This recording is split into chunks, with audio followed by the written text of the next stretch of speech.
So the TRON Lightcycle Run at the Magic Kingdom has been under construction for not 1, not 2, not 3, but 4 years so far. And over that time we've watched as this roller coaster has slowly risen next to Space Mountain. But with less than a year until TRON comes online, let's dive into an extensive update about everything that we know about this attraction, up next.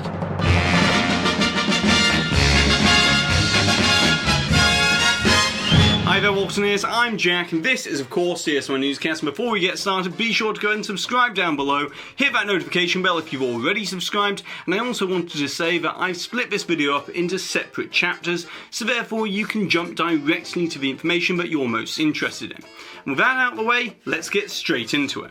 As when the TRON Lightcycle Run Rollercoaster was announced to be coming to the Magic Kingdom at D23 Expo in 2017, there was a ton of excitement.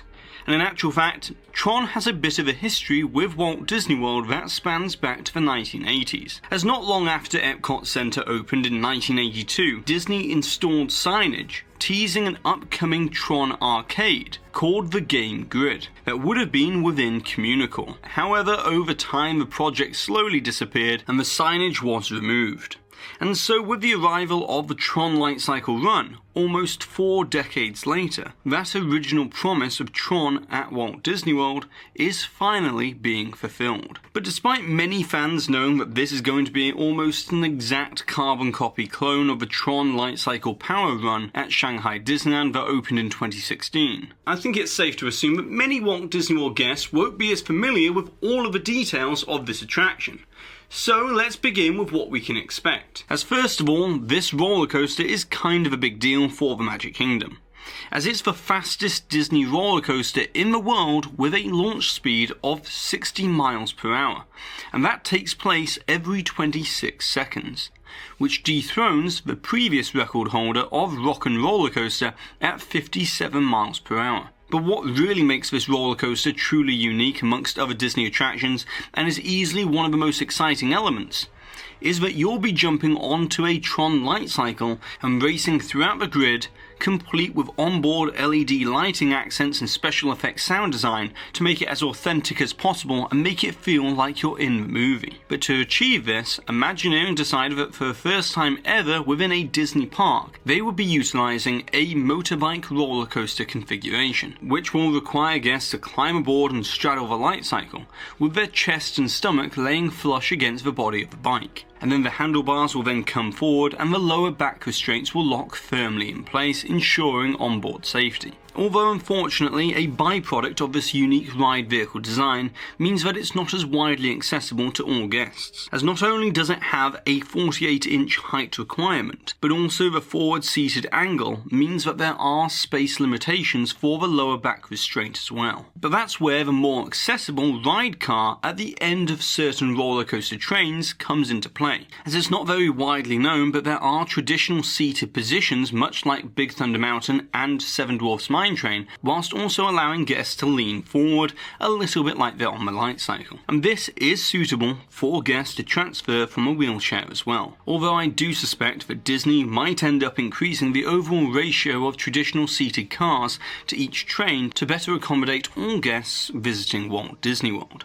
But then in terms of logistical details, this roller coaster has 7 trains and 7 rows of 2 light cycles per train, which gives it an approximate hourly capacity of 1,680 guests, which is only slightly lower than that of Rock 'n' Roller Coaster. And when it comes to the overall ride time, it's almost exactly 2 minutes when calculating the time from leaving the load station to arriving back at the unload area. But if you count the actual on-ride time after launch, it's only around 60 seconds, which is one of the biggest downsides about this roller coaster. And then the other thing that's never been required for any other Disney roller coaster in the past is the use of lockers, as obviously this is to prevent loose articles dropping on guests below, as the ride does go above guest areas. And along with that, it should also be noted that in addition to standby and fast pass, TRON will have a single rider line option, But now let's move on and discuss the attraction layout and ride narrative.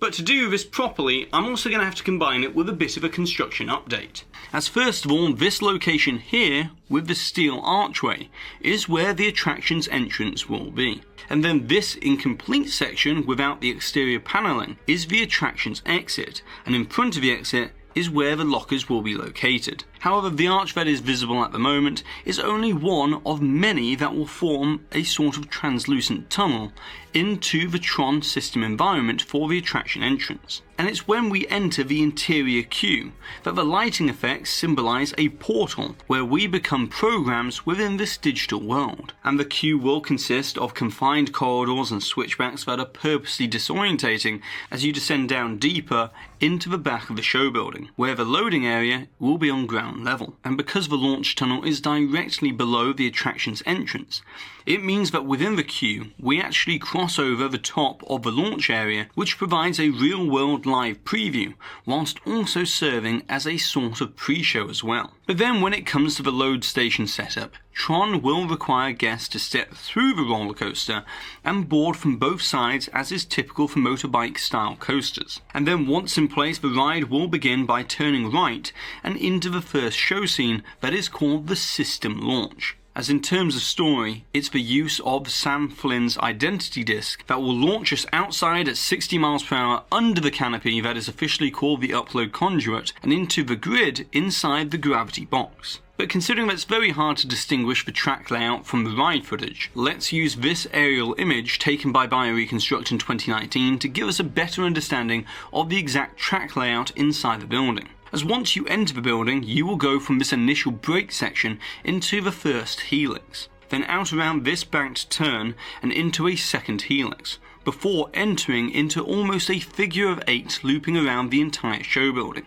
And then the track will descend down to the lowest level and run parallel to the exterior walls, before turning the corner and arriving at the unload area. Now hopefully that made some sort of sense. As you can imagine, it's not the easiest thing demonstrating a track layout, especially when the track is seemingly intertwined and doubles back on top of itself. And then to exit the attraction, you'll walk up a series of corridors and ramps before then exiting in classic Disney fashion through the Disney gift shop and back onto the platform under the canopy where the lockers will be located. Although there is a slight difference between Shanghai and Walt Disney World, as over in Shanghai, TRON has a sponsor lounge and exhibit floor for Chevrolet, which is a separate building built to the side of the exit. However, as of right now, it does not seem likely that the sponsor lounge will be constructed for Enterprise Rental Cars that is officially sponsoring the attraction in Walt Disney World. And whilst we're looking at the satellite image, it should be noted that the Walt Disney World Railroad will also be traversing under the canopy as well. However, it will be enclosed within a tunnel, as to not ruin the authenticity of the railroad or the futurism of TRON. But then we come to the exterior construction, and in many ways the canopy is just as important as the actual attraction itself, as its distinctive design and dynamic lighting will not just impact the overall aesthetics of Tomorrowland, but it will also leave an indelible stamp as a new icon of the Magic Kingdom. And this complex architectural matrix consists of 40 individual steel frameworks that have been hoisted into position, thus completing the skeleton structure of the canopy, which means that the unsightly crane that has been an eyesore in the Magic Kingdom for nearly 2 years has also been removed. But then we come to the next step in construction that's about to begin, as we can see the safety netting in preparation for the installation of the bubble dome panels. And this is not an acrylic material like some have incorrectly guessed, but more specifically, it's an ETFE thermoplastic polymer. And this is important as ETFE is a much stronger and more versatile material that's able to better withstand the harsh weather of the Florida climate. Although it's not just some shiny, bland plastic, but when up close there's an incredible level of detail with an embedded foil texture pattern resembling microchip architecture on each individual panel. However, the main reason why this thermoplastic polymer has become such a favourite of architects around the world is because of its unique properties for translucent, flexible design and dynamic lighting. which is what makes this Tron canopy such an architectural statement. And the installation of the LED lighting package has actually already begun, with LED blocks at the corner joints of each one of the steel frameworks,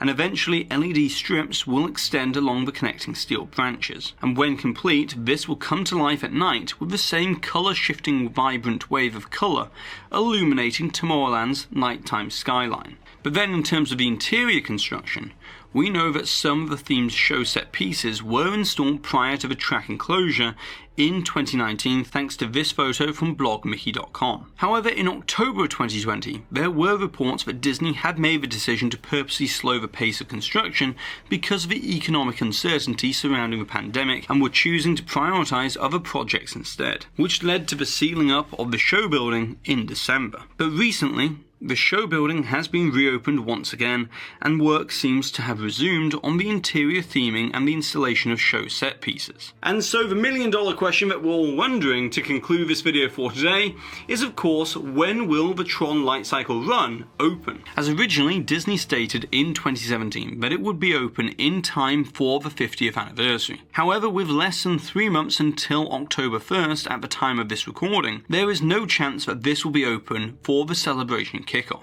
But considering the recent increase in the pace of construction, it seems almost certain that TRON will likely open the spring of 2022. And my own personal prediction here would be March, as that way Disney would have a major new attraction ready for the spring break crowds, and they'd also be able to open Guardians of the Galaxy Cosmic Rewind ready for summer 2022, thus creating a bit of a buffer between the two attraction openings and spreading out these new additions throughout the 50th anniversary celebrations. And so that's everything that we can expect from the TRON Lightcycle Run coming to the Magic Kingdom, but be sure to subscribe as I'll be coming back to track the remaining construction progress and talk about the opening date when we get some official confirmation. But now, it's over to you, the Waltineers. I would like to know, what are your thoughts and opinions about the TRON Lightcycle Run coming to the Magic Kingdom, and what's your prediction for an opening date for this attraction? And also, if you could add anything else to Tomorrowland, then what would it be and why? And of course, don't forget to put the timestamp for where the hidden Mickey appeared somewhere in today's video along with your suggestion or your comment to be in with a chance to win one of these official DSNY Newscast enamel pins. And congratulations to this Waltineer here for this suggestion from a previous video where we were talking all about what's happening with Splash Mountain's retheme into Princess and the Frog. And so that's it for today, so be sure to go and subscribe down below if you're new to the channel, hit that notification bell if you've already subscribed, and if you enjoyed today's video then be sure to give this video a massive thumbs up as it really does help this channel out. And I've been Jack, you've been you, and I'll see you real soon.